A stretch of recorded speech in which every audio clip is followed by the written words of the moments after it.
বলবেন জান্নাতের ভিতরে ঢুকিয়ে বলবেন, মুকাম্মাল হাফেজদের ডেকে বলবে, তোমরা এই জান্নাতের সিঁড়িতে ওঠো, প্রথম সিঁড়িতে পা দাও, পা দেবে। তখন আল্লাহ বলবেন, তুমি কোরআন তেলাওয়াত করতে করতে করতে করতে জান্নাতের সিঁড়িগুলো ভাঙো। সুবহানাল্লাহ বলেন। তুমি যে হাফেজ হয়েছিলে, তোমার বাপ কষ্ট করে হাফেজ করেছিল, মা করেছিল মেহনত করে, আজ আমি আল্লাহ করলাম কি, তোমার বাপ আর মায়ের মাথায় নূরের টুপি পরিয়ে দেব। এজন্য মা বোন যারা বক্তব্য শুনছেন, মায়েরা বোনেরা শুনে নিন, পেট থেকে যদি একটা সন্তান হয়, একটা সন্তান যদি পেট থেকে হয়, ওটাকে কোরআনে হাফেজ করাবেন, কোরআনে হাফেজ করাবেন। হাফেজের যে কি গুরুত্ব আপনারা জানেন না।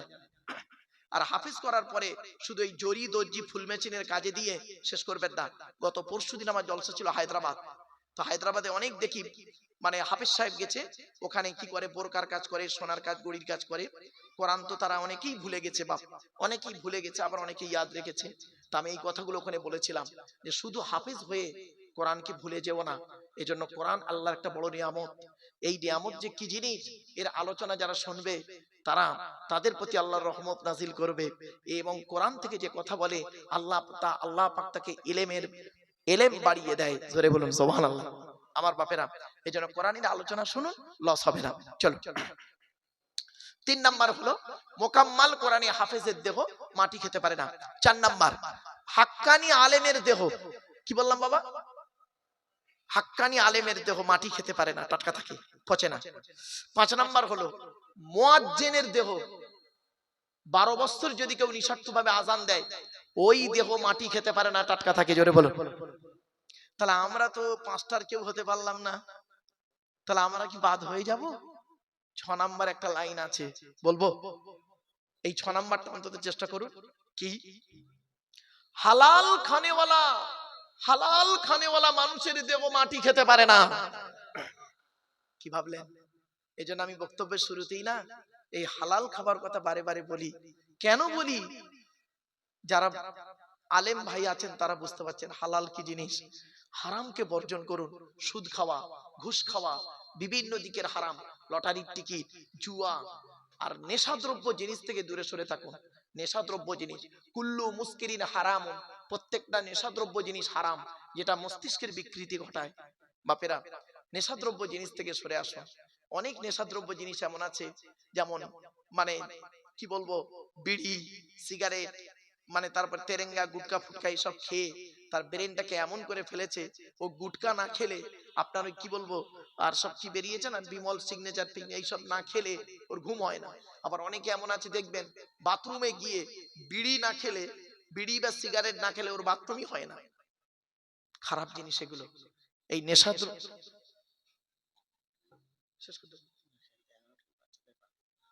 আচ্ছা আচ্ছা,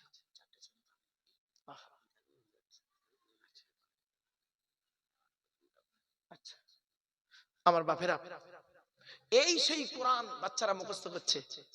এই কোরআন, এর ভিতরে সব আছে বাপ, সব আছে এর ভিতরে। পাগড়ি দেওয়া হবে, বাচ্চারা হাফিজ কোরআন হয়েছে তাদের পাগড়ি দেওয়া হবে। আপনারা চলে আসেন বাবা, অনুরোধ করে কেউ যাবেন না, অন্তত বাচ্চাদের পাগড়ি গুলো দেখে যান। তবে এখন আপনার সংখ্যায় লোক কম হলে কি হবে, মনে রাখবেন এখানে যে ক্যামেরাগুলো দাঁড় করানো আছে না, এই ক্যামেরাগুলো আছে, আপনারা কি ভাবছেন ফালতু দাঁড় করানো আছে? এক একটা মোবাইলে কমসে কম 200, 500, 400, 1000 লোক দেখছে 1000 লোক। সামনে শ্রোতাই কটা বলে কিছু মনে করি না। এইগুলো এই যারা দেখছেন না, দূর দূরান্ত থেকে, আমেরিকা, লন্ডন, সারা বিশ্ব থেকে দেখছে। এখন টেকনোলজির যুগ বাপেরা। চলো, তো এই জন্য আপনাদেরকে বলি, কোরআনে হাফেজ করাবেন ছেলেকে। আর হাফেজ ছেলেদের প্রতি আল্লাহ এত রহমত দেয়, হাফেজদের ব্রেন আল্লাহ এত ভালো দেয়, মনে রাখবেন খুব জেহেন শক্তি খুব ভালো। এই জন্য যারা কোরআনে হাফিজ হয় তাদেরকে ভালোবাসবেন। ছোট হুজুর পীর কেবলা রহমাতুল্লাহ আলাইহি, তার মাদ্রাসা থেকে আমি পড়াশোনা করেছি গো বাপ, আর তারই কলিজার টুকরা সন্তান আমার পরই আসছেন। সেই ব্যক্তি ছোট হুজুর পীর কেবলা রহমাতুল্লাহ আলাইহি এত কোরআনকে ভালোবাসতো, এত কোরআনকে ভালোবাসতো, কি করতো জানেন? কোরআন তো তিনি পড়তেন, সঙ্গীদেরকে কোরআন পড়ার কথা বলতেন। আর শুধু তাই নয়, তিনি যত জায়গায় গিয়েছেন, যত জায়গায় গিয়েছেন, যখনই কোনো সুযোগ পেয়েছেন, যখনই কোনো সুযোগ পেয়েছেন, সেখানে একটা হাফিজি মাদ্রাসা করে দিয়েছে। জোরে বলুন, কটা নেবেন? কটা নেবেন? যেখানে গিয়েছেন এত কোরআন পিপাসু ছিলেন তিনি।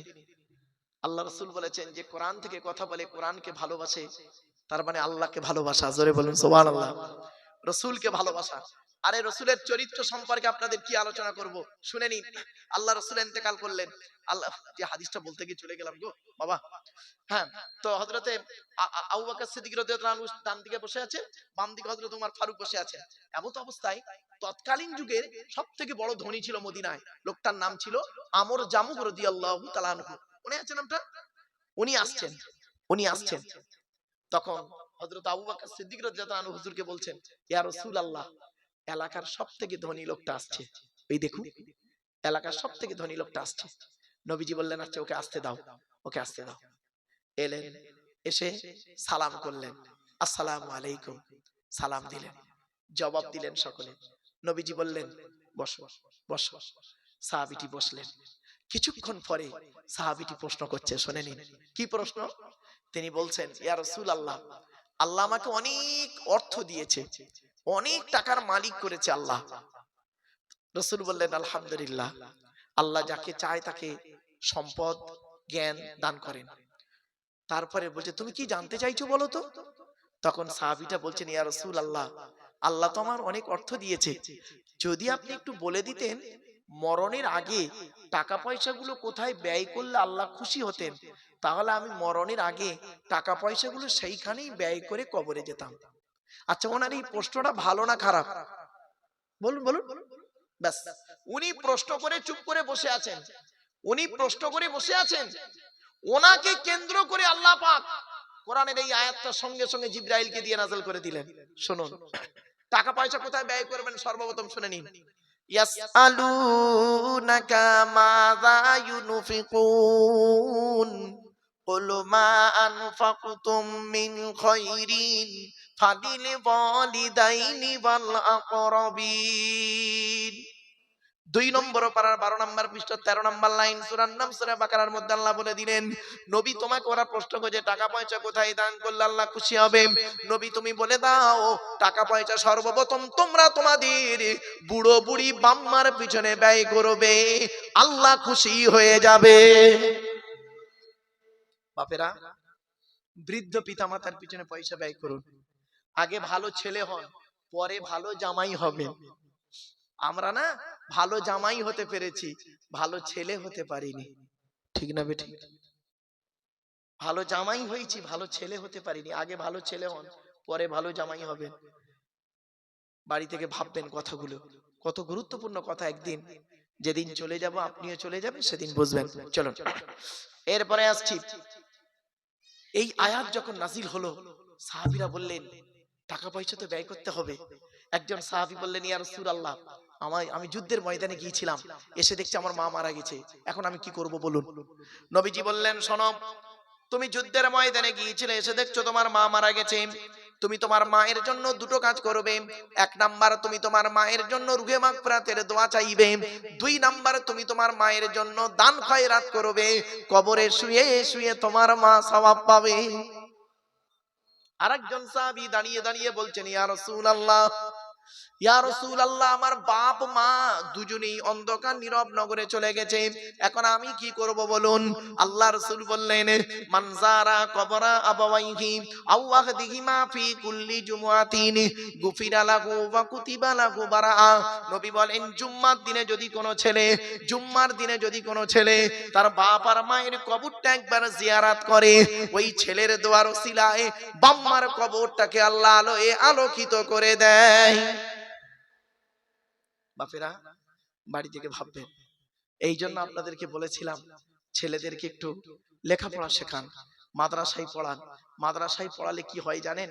শুনে রাখবেন, এই ভারতবর্ষের জমিনে একজন আলেমের নাম বলুন তো, যে আলেম সত্যিকারের আলেম, সত্যিকারের যিনি হাক্কানি আলেম, তার বাম্মাকে বৃদ্ধাশ্রমে রেখে এসছে, বলতে পারবেন? পাবেন না, জীবনে জীবনে পাবেন না। কিন্তু উল্টো দিকে দেখুন, মাস্টার, ডাক্তার, ইঞ্জিনিয়ার, প্রফেসর, বাপের ভাত দেয় না, মার ভাত দেয় না, বাম্মাকে বৃদ্ধাশ্রমে রেখে এসছে। কিন্তু কোন হাক্কানি আলেম তার বাম্মাকে কোনোদিন বৃদ্ধাশ্রমে রাখবে না, কারণ মাদ্রাসায় ও শিক্ষা দেওয়া হয় না। মাদ্রাসায় কি শিক্ষা দেওয়া হয়?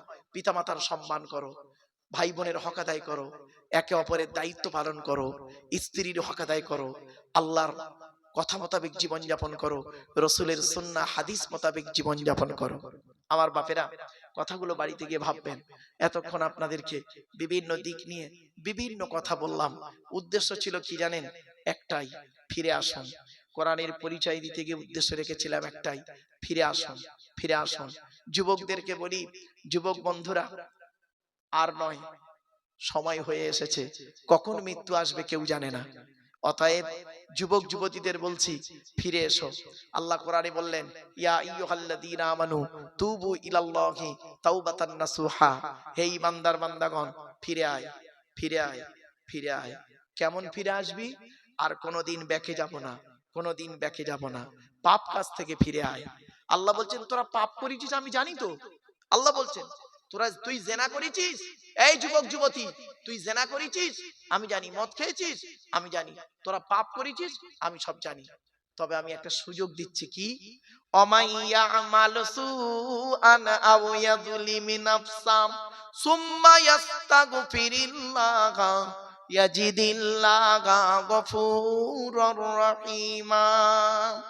5 নম্বর পারার 15 নম্বর পৃষ্ঠার 7 নম্বর লাইন, সূরার নাম সূরা নিসার মধ্যে আল্লাহ বলে দিলেন, ওয়ামাইয়া আমাল সুআন আও ইয়াযলিম নাফসাম। আল্লাহ কোরআনে জানিয়ে দিলেন, বান্দা যখন পাপ করেছে, তার নিজের নফসের উপরেই জুলুম করেছে, আমি আল্লাহ তার একটা সুযোগ দিয়ে দিলাম।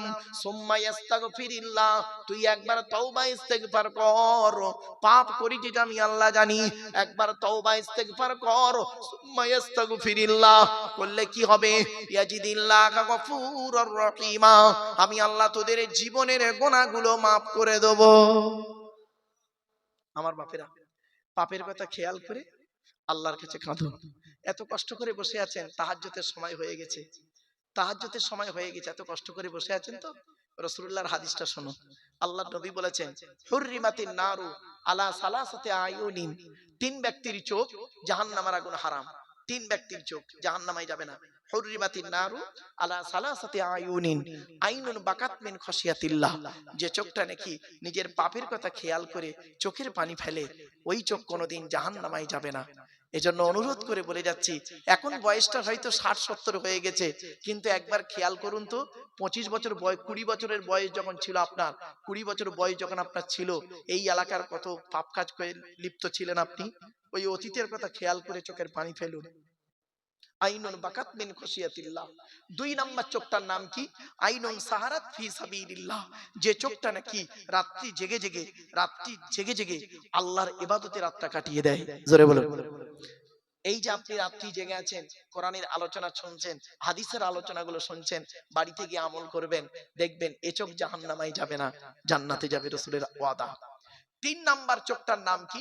আইনুন গাদ্দাত আম্মা হারিমিল্লাহ, ওই চোখটা, যে চোখটা নাকি হারাম নোংরা কাজ থেকে ফিরিয়ে আনে, নোংরা কাজ থেকে ফিরিয়ে আনে। এই যুবক ছেলে, তোমার এক বন্ধু জেনা করতে যাচ্ছে, তুমি যদি তাকে বুঝিয়ে বাজিয়ে ওই জেনার পথ থেকে ফিরিয়ে আনো। এই যুবতী মেয়ে, তোমার এক বান্ধবী জেনা করতে যাচ্ছে, পাপ করতে যাচ্ছে, তুমি যদি তাকে বুঝিয়ে বাজিয়ে ফিরিয়ে আনো, তোমার কি লাভ হবে শুনবে? তারও কি লাভ, তোমারও লাভ। কোরআন বলছে, ওয়া আম্মা মান খাফা মাকামা রাব্বিহি ওয়া নাহান নাফসা আনিল হাওয়া ফা ইন্নাল জান্নাতা হিয়াল মাওয়া। কোরআন বলছে, কোন ব্যক্তি যদি নিজের নফসটাকে খারাপ কাজ থেকে ফিরিয়ে আনে, তার ঠিকানা হবে জান্নাত। এজন্য অনুরোধ করে বলে যাচ্ছি, আমি আপনাদেরকে বক্তব্যের শুরুতেই অনেক কথা বলেছিলাম, বুঝিয়ে বুঝিয়ে বলতে চেষ্টা করেছিলাম, কিন্তু আল্লাহই ভালো জানে কোরআন হাদিস ইজমা কিয়াসের কথাগুলি কতটা আপনাদেরকে আমি বোঝাতে পেরেছি আমি জানি না। তবে অনুরোধ করে যাচ্ছি আপনাদেরকে, কোরআন হাদিস ইজমা কিয়াস মোতাবেক জীবন যাপন করার চেষ্টা করুন। আর একটা কথা আপনাদের বলে যাচ্ছি, ছোট হুজুর পীর কেবলা রহমাতুল্লাহ আলাইহির কথা বলবো কি, শুনে নিন। তিনি যেখানেই গেছেন হাফিজি মাদ্রাসা তৈরি করেছেন, যেখানেই গেছেন। কেন? তিনি শিক্ষা পিপাসু ছিলেন, কোরআন পিপাসু মানুষ ছিলেন, যেখানেই গেছেন। এজন্য ভাবতে হয়, আল্লাহ এমন কি ইন্তেকালের আগে সন্তানদেরকে বলে গেলেন, আমি ইন্তেকাল করলে, আমি মারা গেলে আমার, আচ্ছা ছোট্ট একটা কথা বলি, ছোট হুজুর কেবলা রহমাতুল্লাহ আলাইহি ওনার মাজারটা দাদা হুজুর কেবলার মাজারের কাছে না দূরে? কথা বলুন, একটু বলুন, ফুরফুরে জানি নাকি? দূরে তো। হ্যাঁ, কেন? বড় হুজুর, মেজ হুজুর, সেজ হুজুর, ন হুজুর সব দাদা হুজুর কেবলার আশপাশে, ওখানেই রয়েছে। আর ছোট হুজুর কেবলা অনেক দূরে চলে গেলেন। শুনে নিন, উনি বলে গেছিলেন, আমি পৃথিবী ছেড়ে চলে গেলে বাবা, সন্তানদের বলেছিলেন, আমি পৃথিবী ছেড়ে চলে গেলে আমার কবরটা অন্য কোনো জায়গায় দিও না, আমার তৈরি করা মাদ্রাসার জানালার ধারে আমার কবরটা দিও, আর জানালা খোলা থাকবে, আমি জুলফিকার আলী কবর থেকে যেন আল্লাহ পাক আমার আত্মাকে কোরআন তেলাওয়াত, বাচ্চাদের কোরআন তেলাওয়াত যেন শোনায়। এই জন্য ওনার মানে যেখানে মাজার হয়েছে পাশেই একদম মাদ্রাসা, সেই মাদ্রাসায় হতভাগা ছাত্র গো বাপ, আপনাদেরকে অনুরোধ করে বলে যাচ্ছি, আর দুইজন নারীর দোয়া আমার সঙ্গেই রয়েছে, আল্লাহর রহমত, নবী পাকের কদমের উসিলা, আর এই পৃথিবীর জমিনে দুইজন নারীর দোয়া, একটা হলো আমার আম্মাজান, তার দোয়া, আর একজন কে জানেন? শুনে নিন, ছোট হুজুর পীর কেবলা রহমাতুল্লাহ আলাইহি সেজলা স্ত্রী, অর্থাৎ আমার পরেই যে ভাইজান আসছেন, হ্যাঁ, আওলাদে মুজাদ্দিদুজ্জামান, ওনার দাদি যান। কি ভাবছেন আমার বাপেরা? বাড়ি থেকে ভাববেন। এজন্য দোয়া জিনিসটা আলাদা, আর দোয়া ও মুখুল ইবাদা, দোয়া হলো ইবাদতের মগজ, দোয়া হলো ইবাদতের মগজ। এজন্য গ্রামের সমস্ত মানুষের কাছে আমার একান্ত আবেদন নিবেদন, আপনারা দয়া করে মেহেরবানি করে চলে আসেন। আল্লাহর ওলির সন্তান আওলাদে মুজাদ্দিদুজ্জামান ফুরফুরা শরীফ থেকে আসছেন, আপনারা চলে আসেন। যে যেখানে আছেন তাকবীর দেন, নারায়ে তাকবীর, নারায়ে তাকবীর। আওলাদে মুজাদ্দিদুজ্জামান, আওলাদে মুজাদ্দিদুজ্জামান, নারায়ে তাকবীর। আমার বাপেরা সকলে চলে আসেন। এখন পাগড়ি দেয়া হবে, হুজুর কেবলা এসে পাগড়ি দেবেন। অতএব আপনারা যে যেখানে আছেন, মাদ্রাসার সন্তানদেরকে বলি, মাদ্রাসার সন্তানেরা তোমরাও চলে এসো, শিক্ষকরাও থাকবেন, এবং আওলাদে মুজাদ্দিদুজ্জামান তারই হাত দিয়ে পাগড়ি দেওয়া হবে। আল্লাহর ওলির সন্তান বাপেরা যে যেখানে আছেন দয়া করে মেহেরবানি করে চলে আসেন।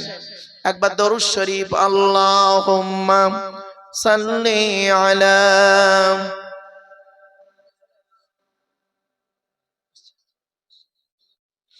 ওয়া আলা আলি সাইয়্যিদিনা মাওলানা মুহাম্মদ। এসো তোমরাই ইসলামে, এসো তোমরাই ইসলামে, হবে যে উজালা, মক্কা মদিনা নবী কামলিওয়ালা। এজন্য অনুরোধ করে বলে যাচ্ছি বাবা, যারা আজকের কোরআনে হাফেজ হচ্ছে বাবা, পাগড়িটা হলো এর সার্টিফিকেট নয়, হাফেজের সার্টিফিকেট হলো তার কোরআন ইয়াদ আছে কি নেই, সার্টিফিকেটটা হলো এইটাই বড় সার্টিফিকেট। তবে আমরা তাবাররুকান স্বরূপ পাগড়ি দিয়ে থাকি, সার্টিফিকেট দিয়ে থাকি, অনেক হাদিয়া দিয়ে থাকি, এটা আলাদা জিনিস। কিন্তু বাবা হাফেজের মূল সার্টিফিকেটের নাম হলো কোরআন ইয়াদ, কোরআন মুখস্থ হলো, কোরআন ইয়াদ হলো হাফেজের মূল সার্টিফিকেট। এজন্য আপনাদেরকে অনুরোধ করে বলে যাচ্ছি বাবেরা, যে যেখানে আছেন দয়া করে মেহেরবানি করে চলে আসেন। মাদ্রাসার আসাতিজা কিরামরা তারাও আসবেন, এবং গ্রামের বাবা বাবারা বসো, বাপ বসো, বসো বসো।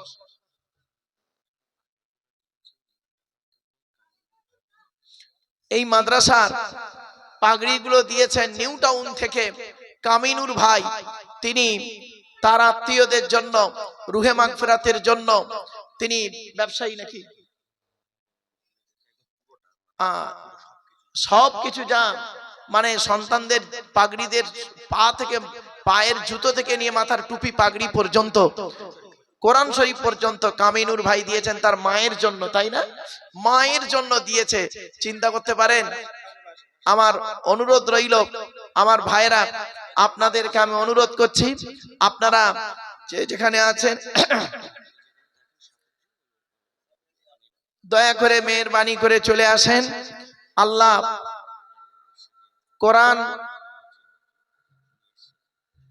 কোরআন হাদিস ইজমা কিয়াস মোতাবেক জীবন যাপন করার তৌফিক যেন আল্লাহ দান করে, বলুন আল্লাহুম্মা আমিন। তাই আপনাদেরকে আমি অনুরোধ করছি, বাবা বাইরে ছড়িয়ে ছিটিয়ে না বসে আপনারা দয়া করে মেহেরবানি করে প্যান্ডেলের ভিতরে একটু ঢুকে যান না, অনুরোধ করছি। বাপ তাবারুকের ব্যবস্থা আছে, বসিয়ে খাওয়াবেন নাকি? হ্যাঁ, তাবারুকের ব্যবস্থা আছে বাবা, বসিয়ে খাওয়ানো হবে। তাই কোরআনের আলোচনা, হাদিসের আলোচনা, ইজমা কিয়াসের আলোচনা শোনার জন্য আপনাদেরকে আহ্বান করেছিলাম বাপ। তো যেগুলো এসেছেন আলহামদুলিল্লাহ। মা বোনেদেরকে বলি, মায়েরা বোনেরা, আপনারা কয়েক কোটা কাজ করবেন। 1 নাম্বার, স্বামীর সেবা করবেন, স্বামীকে কোনোদিন কষ্ট দেবেন না। 2 নাম্বার হলো স্বামীর পরিবারের সঙ্গে ভালো আচরণ করবেন। 3 নাম্বার হলো নিজের সতীত্বকে বজায় রাখবেন। 4 নাম্বার হলো চরিত্র ঠিক রেখে আপনি নামাজি হবেন এবং রোজাদার হবেন। মা বোনদেরকে বলছি, মায়েরা বোনেরা, চোখ দুটো বন্ধ হয়ে গেলে সব শেষ। বাবাজি যুবক ভাইদেরকে বলছি, চোখ দুটো বন্ধ হয়ে গেলে সব শেষ। যেদিন পৃথিবী ছেড়ে চলে যাব আমরা, আর কেউ ডাকবে না, 2 দিন মনে রাখবে, তারপরে ভুলে যাবে। আল্লাহ পাক কোরআনে বলেছেন যে পৃথিবী ছাড়ার আগে তুই টাকা পয়সা ধন সম্পদ গুলোকে আল্লাহ রাস্তায় দান করে যা, কবরে শুয়ে শুয়ে সওয়াব পাবেন। মানুষ মরে যায়, আমলের দরজা বন্ধ হয়ে যায়, 3টে দরজা খোলা থাকে। 1 নাম্বার হলো সাদাকাতুন জারিয়া, পৃথিবীতে যদি কোনো দান খয়রাত করে যায় কবরে শুয়ে শুয়ে সওয়াব পাবে। 2 নাম্বার হলো আও ইলমিন ইনতাফাউ বিহি, পৃথিবীতে যদি দ্বীনি বিদ্যা রেখে যায়, তার বিদ্যা থেকে মানুষ যদি উপকৃত হতে পারে কবরে শুয়ে শুয়ে সওয়াব পাবেন।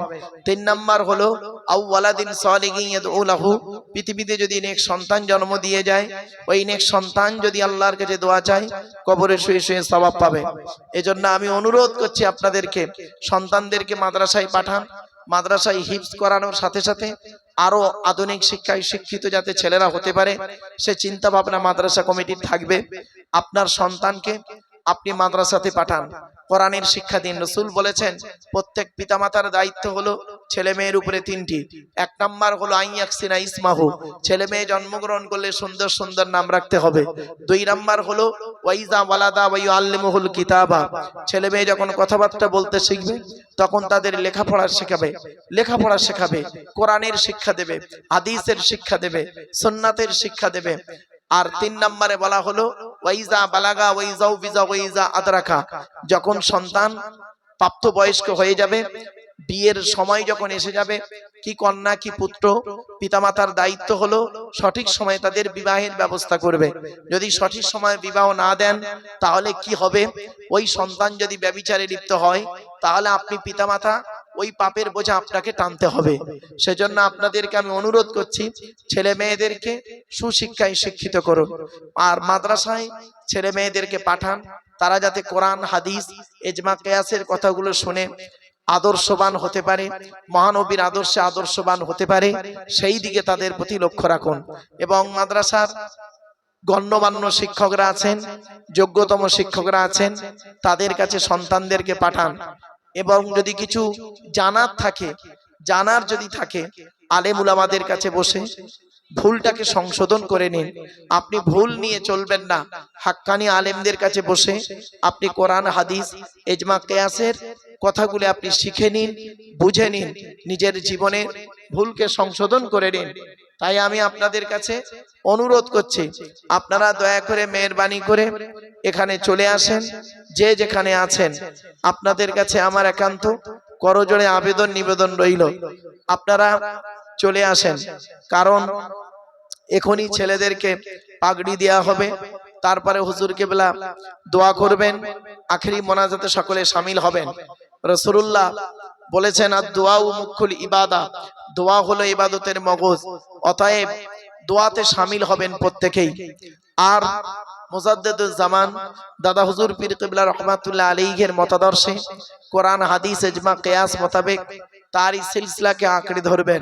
মনে রাখবেন মুজাদ্দিদুজ জামান দাদা হুজুর পীর কিবলা রহমাতুল্লাহ আলাইহির সিলসিলা কোরআন হাদিস ইজমা কিয়াস 4টের উপরেই দাঁড়িয়ে আছে। এই সিলসিলা কোনোদিন বাতিল সিলসিলা কেউ আজ পর্যন্ত বলতে পারেনি। এই সিলসিলা হলো হক সিলসিলা। তাই আমি আপনাদের কাছে আবেদন নিবেদন করছি, আপনারা একটু ভিতরে চলে আসেন। একবার তাকবীর দেন, নারায়ে তাকবীর, নারায়ে তাকবীর।